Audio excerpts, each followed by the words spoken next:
In the past year, some very violent and offensive games have reached the market. And of course, I'm speaking about Mortal Kombat and Night Trap. And let me say that for the record, I want to state that Night Trap will never appear on a Nintendo system. I don't know about that.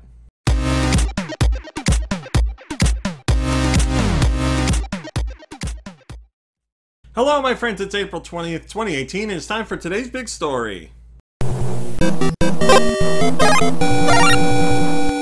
Happy Friday, everybody. Surprise! Night Trap is coming to the Switch.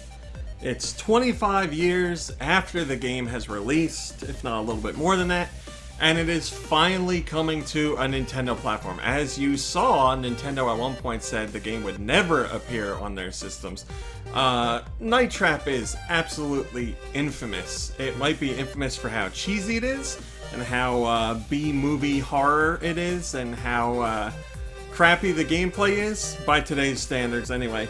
But full motion video was a new thing back then, and developers were trying different ways to use it, and Night Trap was notable for what it was trying to do with gameplay, and also notable for the content in the game, because we hadn't really seen anything like that before. And certainly nothing to get that much attention. And, you know, some people that are younger are like, why does Night Trap get so much attention like this? I don't understand. Yeah, I mean, by today's standards, it's ridiculously tame. Like, there's no doubt about it. But back then, it was a big deal. And Night Trap alongside Mortal Kombat were the reasons why we have the ESRB today. Those were the two games that were argued in all those hearings in Washington, D.C., and those discussions led to the creation of the ESRB. So even if Night Trap might not be the quote-unquote best game as far as games go, it's certainly hugely important to the game industry. And it's just crazy to finally see it coming to a Nintendo platform. It's been a very long time. I'm a fan of Night Trap. I like it for all of its flaws. I like it for what it is. It's like a little time capsule, and just the idea of being able to play it on a Nintendo system now, and even furthermore on a game card, a tiny game card, just still blows my mind. So I welcome it with open arms. The Seventh Born on Go Nintendo says, in other news, Satan buys a new winter coat. Yes, this is like hell's freezing over. If you're a longtime Nintendo fan and you were alive back in those days, years and years ago, like I was, seeing this happen is crazy. It's just, you know, there was a time in Nintendo fans' lives where you heard this kind of stuff from Nintendo. The game would never be on their system. And Nintendo was famously very against graphic violence and sexual content and stuff like that.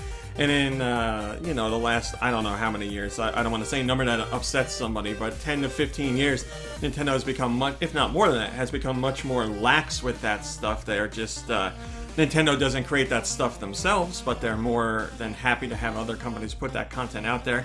And they don't have to stranglehold like they used to on developers and said, you can't put this out, you gotta censor this, you gotta censor that. There's been some instances, not too long ago, where Nintendo had some issues with games like The Binding of Isaac. They were like, this religious content, we don't know, and that led to some road bumps, but or speed bumps, but that eventually came out, so Nintendo certainly changed their ways. I remember back in the day when Night Trap came out, I know I've told this on the podcast, I don't think I've told this on videos before. I wanted Night Trap for my birthday, the year it came out, whatever year that was. I was getting, or whenever the Sega CD version came out. Because yes, I had a Sega CD. I wanted it for my birthday, and my mom took me to, at that time, Babbage's, and bought the game. And we were walking out of the store, and she was like, wait a minute. Is this the game that all those hearings are going on about? And I was like, because I was a good boy, I was like, yes it is. And she's like, I don't think we should buy this. So she took me back to the store on my birthday and returned the game, but she's like, you can get anything else you want. So I asked for Mario Paint, which was a much better game, a much better experience. So she was right, but she had never really questioned content in games that I was playing. She always thought it was fine, but with all the hubbub that was going on with Night Trap, she was just wary of letting me get it. And then not too long ago, I was talking to her about it, and I was like, do you remember when you made me return Night Trap on my birthday? She's like, what? And I told her the story. She's like, I vaguely remember. She's like, it doesn't sound like something I would do. And I was like, yeah, it really wasn't. But at the time, there was so much commotion around the game that I guess you were just nervous. And I showed her what the game was, because she didn't have any idea what it looked like or remembered anything about it. So I showed her trailers and stuff, and she was like, really? This is what I was so worried about? And I was like, yeah. The hearings that were going on kind of made it sound like the worst thing ever, but it's certainly not. And like I said, the game industry, by far, has much more violent content than that game. I think even at the time there were more violent games. You know, I could argue Mortal Kombat was certainly much more violent or graphic than Night Trap, but the thing is, Night Trap was using full motion video, so the argument was like, look, video games look real now. These aren't just pixels on a screen. These are real actors and real voices portraying real acts and stuff like that. And they're like, it's too realistic. We have to do something about it, which again led to the ESRB. But yeah, the game industry today has, it's slightly embracing FMV in recent years. There's been some notable games coming out, and actually good games.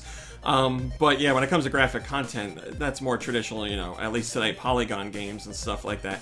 And certainly more gruesome and over the top and crazy, but, you know, we got the ESRB, so there's not really much of an uproar anymore. Alright, my friends, that's today's big story for April 20th, 2018. Thanks for watching, liking, subscribing, and commenting. It's very much appreciated. I'll be back on Monday for whatever Monday's big story is, but tomorrow I'll be doing the Go Nintendo podcast that records live at 3:15 East Coast time. 3:15 p.m. East Coast time. So if you want to join us, that'd be great. We'd love to have you chat with us live and watch the show. But if not, I'll see you Monday for whatever Monday's big story is. So until then, have a lovely day. Have a lovely weekend. Enjoy it. Play some games. Have some fun. Hang out with friends and family. Rest. Relax. You deserve it. And I'll see you in a few short hours. Hey guys, RMC here from Go Nintendo. If you like what you saw in the video, why don't you give us a thumbs up and maybe even subscribe? We'd love to have you. If you want to see what else we're up to, you can check out GoNintendo.com for 24-hour Nintendo news. You can visit us on Facebook at Facebook.com/GoNintendo. You can check us out on Twitter at Twitter.com/GoNintendoTweet.